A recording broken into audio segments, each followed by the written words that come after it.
పూల్లో దాగున్న పళ్ళెంతో అతిశయం, ఆ సీతాకోక చిలక ఒళ్ళెంతో అతిశయం, వేణువులో గాలి సంగీతాలే అతిశయం, గురువెవ్వరు లేని కోయిల పాటే అతిశయం, అతిశయమే అచ్చెరు వందే నీవేనా అతిశయం, మాగిరులు ఈతరులు ఏ ఝరులు లేనప్పుడు ముందున్న ప్రేమేగా అతిశయం.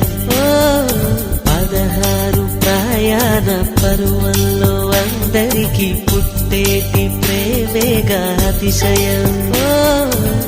పువ్వుల్లో దాగున్న పళ్ళెంతో అతిశయం,